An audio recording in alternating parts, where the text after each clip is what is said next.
What's going on, everybody? Welcome back to another video. Hope you're doing well, feeling great, and enjoying freedom. It's a great day to have a great day. Today, I want to talk about gold. More specifically, I want to talk about the year gold has had so far. January through the very beginning of November of 2024. Let's get into it. But really quick, just in case you're new, make sure to subscribe for a bunch of videos. Subscribe to my second channel for bonus videos. This video in particular is being energized by Celsius Energy. That's right, a healthier alternative to the energy drinks out there. You can get a 12-pack variety pack on Amazon right now for about $1.50 a can. And if you use my Amazon affiliate link, which I'll leave in the description, there's a good chance it's going to get dropped down to about $1.25 a can.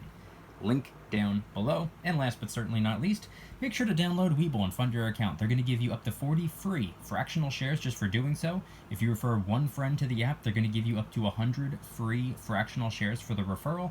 And if you refer 3 friends, they're going to give you a guaranteed either $300 or $1,000 worth of free Apple stock.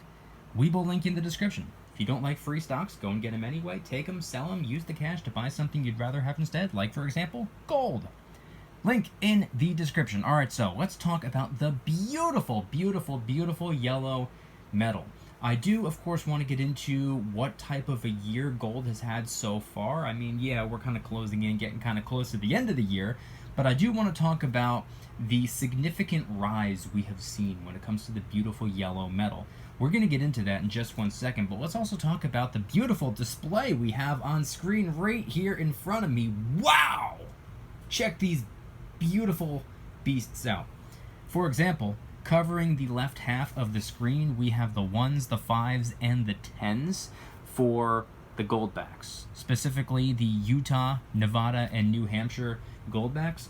I actually got these 3 from those 3 states, so these 9 right here, I got these. One was actually a gift, but I got them back when only 3 states were producing goldbacks. A couple states have been added to the list, but I haven't picked up any gold since then. I haven't picked up any goldbacks since then, and the interesting thing about goldbacks is they carry quite the premium. Although you wouldn't notice because it's such a small fraction of a fraction of a fraction of a piece of gold, and you wouldn't know because some of these, especially the ones, just a couple bucks. Like, okay, yeah, I got a couple bucks, but if you do the math, you can tell, wow, that's a crazy wild premium it has attached to it. My logic behind stacking them anyway, or I wouldn't even consider these a form of stacking gold. This is more of a collector's item as far as I'm concerned. And the reason I say that is because the premium that comes along with the gold back, I would say has a lot to do with the art on it. You're not just paying for the gold, you're paying for the art. And if you're somebody that cares about gold but you don't care about art, then goldbacks might not be for you. I picked them up because, to me, it just seemed like a fun thing to pick up at the time. Kind of like picking up an interesting baseball card or something else. It was more of a fun purchase for me. And I've had a lot of fun with them. And I love the fact that I had them. But anyway, on to the gold. Let's talk a little bit about the coins that we have over here, and don't mind me as I reach across the screen with my American flag armband. That's right, it's the day after Election Day. Happy USA. Can say that all day. Even though I prefer the color gray. No, here's the thing. I'm filming this the day after Election Day. The video's coming out the day after that. So yeah, I'm filming this video on the 6th. This video will be posted on the 7th. Anyway, here up at the top, we have a 1/4 ounce gold Philharmonic. The Austrian Philharmonic, a beautiful, beautiful, beautiful coin. This is actually the first and only 1/4 ounce denomination that I own. It's also the largest denomination that I own. I don't have any 1/2 ounce gold coins or bars. I don't have any 1 ounce gold coins or bars. I will be honest, even though I've taken a tremendous step back away from precious metals because I'm a little bit more focused on wealth building rather than wealth preservation because I'm young and I have a crazy amount of time on my hands before retirement, that is. So I'm more focused on building something up for myself. So I don't really have the wealth to preserve that somebody older than me and with a lot more life experience and with a lot more time put into work than I have. So yeah, somebody older than me and has those things might be a little bit more focused on gold and or silver at this time because they probably want to preserve what they've built up over the course of their life. I don't have that just yet. I'm still in the building phase. So I've taken a step back. Although, I will say, I will be honest, I will admit, I still want that 1 ounce gold buffalo. Man, I need that 1 ounce gold buffalo. I have been craving a 1 ounce gold buffalo for half a decade at this point. I just cannot bring myself to drop, you know, $25, $26, $2,700 on a gold buffalo. I can't do it. I can't bring myself to do it. I know for an absolute fact I would have buyer's remorse because I know for a 100% guaranteed fact those $2,600, $2,700 would be so much better off elsewhere. But man, I love that 1 ounce gold buffalo. I need it. And at one point or another, I'm sure I'll cave and go and get myself one. But it's been 5 or 6 years and I've still been putting it off. Intelligently putting it off, I'll say. Next up on the list, we have a smaller version of what I just showed. We have a 10th ounce Austrian gold Philharmonic. Let's see if I can get it to focus a little better. There we go. That's a little better. Such a beautiful design for a coin. And if we flip it over, beautiful piece of gold right there. Next up, we also have a Krugerrand, South African Krugerrand. 1984 South African Krugerrand, another 10th ounce. We have the British Britannia, another beautiful, beautiful, beautiful gold coin. One of my favorite designs for a gold coin, by the way.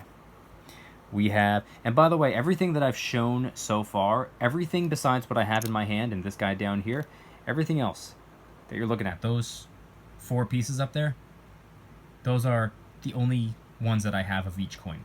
These down here, I have multiple of each and I keep them locked away. Because the way that I started stacking gold, I would pick up 10th ounce gold eagle, then maple, then eagle, then maple, then eagle, then maple, and then I started to mix it up with a couple other coins. But anyway, we have a Canadian gold maple leaf right here. Another 10th ounce denomination. Similar to the Britannia, I can say that it's arguably one of my favorite gold coin designs. The gold buffalo is still number 1, don't get me wrong, but... And then, of course, we have the American Eagle. Beautiful, beautiful, beautiful gold coin.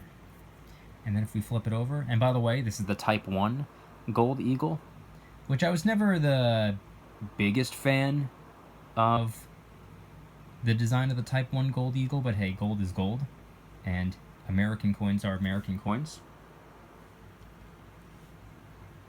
Not too much to complain about.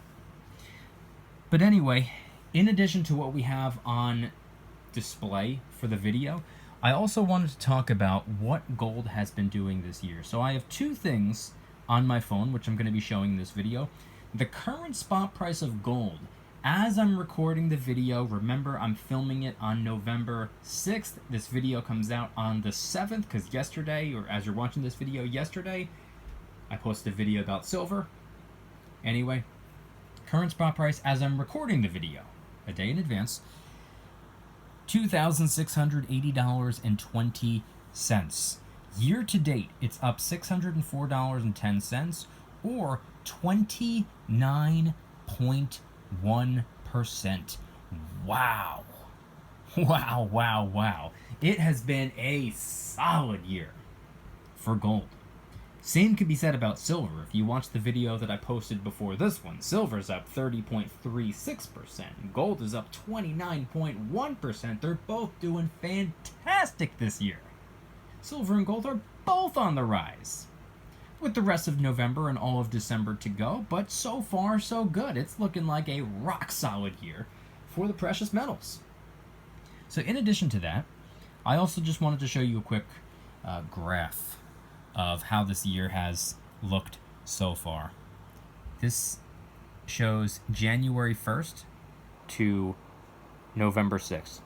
This is the year that gold has had. And quite honestly, it's pretty evident. It's been a solid year for gold. I don't think anybody can really argue that. Now, is this year representative of all years for the precious metals, or for gold in particular, since we're focusing on gold? No, absolutely not.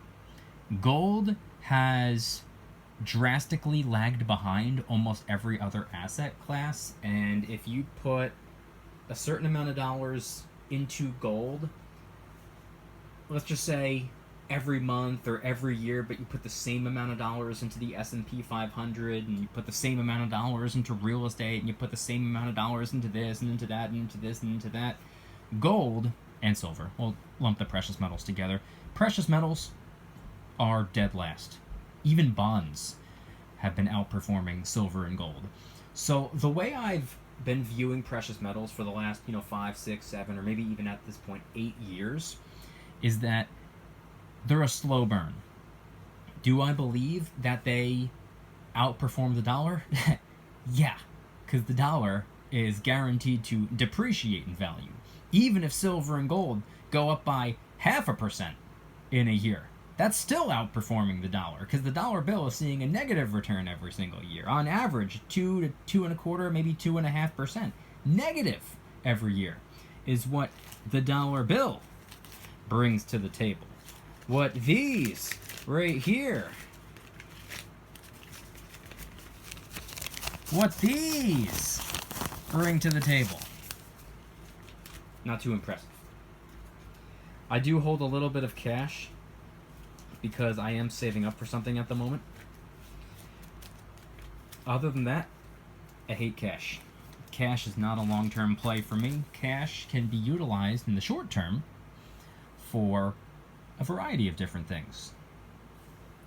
And I'm actually saving up for a couple different things, which I'll explain in a different video. And one thing that I am hyper focused on right now is turning my 5.5-year auto loan into a 1.5-year auto loan. It's supposed to take me 5.5 years to pay it off, and I'm currently on track to paying it off this upcoming June. So I'm really excited about that. But anyway, I'm a little cash heavy at the moment because I am saving up for something, but other than that, I don't like cash. And I do believe that you would be a whole lot better off putting your dollar bills, or converting your dollar bills rather, into something like gold for the long term, because even in the short term, gold and silver typically outperform the dollar. There are some times where you see a negative return on silver and gold for the year, down 3, 4, 5, 6, 7, 8% or whatever, which, yeah, not the greatest, but hey, the S&P 500 has seen negative returns. Bonds can see negative returns. Don't get me started on a housing market collapse. Real estate can see negative returns, but long term, gold goes up, silver goes up. It all goes up. The only thing that is guaranteed to not go up is the dollar bill. So yeah, even though gold and silver, the precious metals, are pretty much dead last on the different asset classes you can put your dollar bills into, they still outperform the dollar bill, and they still go up. Silver and gold will always have value. They will always have uses. They will always be important. They will always be necessities in the world. But I am focused on something else. I am building something up for myself, and being that precious metals underperform dang near everything. I mean, the precious metals underperform friggin' Pokemon cards. Let's be honest here. With that being the case, I choose to focus on what works better for me and what works better in general. So I have been investing my dollar bills as opposed to converting them into precious metals, coins, rounds, and bars. From here on out, moving forward, I may pick up a coin around a bar every now and again, just for fun. If it's something that I stumble upon or come across that I think it looks really cool, or something like the Kraken, for example. This right here, the silver Kraken, or if the gold buffalo wasn't as pricey as it is, I would add that to the list. But if I stumble upon a coin around a bar that I think is cool, I think looks good, or something that I would like to add to the stack, or something that I would just like to have in my possession, or maybe make a video about, yeah, I'll pick it up. But I'm not out there hunting for silver and gold. I'm not out there like looking for new coins, rounds, and bars. I'm not out there stacking. I'm not accumulating the physical silver or gold content anymore. I haven't for years. It's just not my focus right now, and I'm a little bit more focused on something that works better and is better for the goal that I have. You might have a different goal than me, in which case silver and gold might make more sense. But right now, silver and gold, for me, makes little to no sense at all. So I have stopped, and I still hold all of the gold that I've picked up over the years. I have every gold coin that I've picked up. I have every gold back. And I even have a little gold bar, which I didn't even think about until just now. But I have a little 1 gram gold bar too. So anyway, those are some of my thoughts on gold. Those are some of my thoughts on the beautiful yellow metal and the year that gold has had so far. I want you guys to let me know in the comments, what do you think gold is going to do by the end of this year? What do you think gold is going to be looking like by the end of December, come early January of 2025? What do you think the beautiful yellow metal is going to be doing by then? Do you think we're going to stay on this upward trajectory? Do you think we're going to drop back down? Do you think we're kind of, maybe we kind of hit its peak for the year and it's just going to move sideways for the rest? Let me know in the comments. If you guys liked today's video, please hit that like button, subscribe if you're new, subscribe to my second channel for bonus videos. Try you out some Celsius Energy. That's right, this video has been energized by Celsius. It's a healthier alternative to the energy drinks out there. You can get a 12-pack variety pack on Amazon right now for about $1.50 a can, or if you use my Amazon affiliate link, which I'll leave in the description, could potentially bring each can down to about $1.25 a pop. Go and get you some Celsius, link in the description, and of course, if you haven't already done so, make sure to download Webull and fund your account. They're going to give you up to 40 free fractional shares just for doing so. If you refer one friend to the app, Webull's going to give you all the way up to 100 free fractional shares. And if you refer 3 friends to the app, they're going to give you a guaranteed either $300 or $1,000 worth of free Apple stock. If you don't want the free stocks, go and get them anyway. They're free. It's financially irresponsible to not. Take those free stocks, sell them, use that cash to buy something you'd rather have instead. For example, gold or something else. Webull link in the description. Everything is linked in the description. And once again, let me know in the comments, what are your thoughts on all things gold? What is your most recent gold pickup? Was it a gold coin, round, bar, maybe a piece of jewelry? Maybe it was a gold back? Maybe it was something else. Let me know what your latest gold pickup was, and what do you think the rest of the year is going to look like for the beautiful yellow metal? What do you think the next month and a half to 2 months is going to do for gold? Let me know in the comments. Thank you guys so much for watching. See you in the next one. Don't you dare stop smiling. Peace.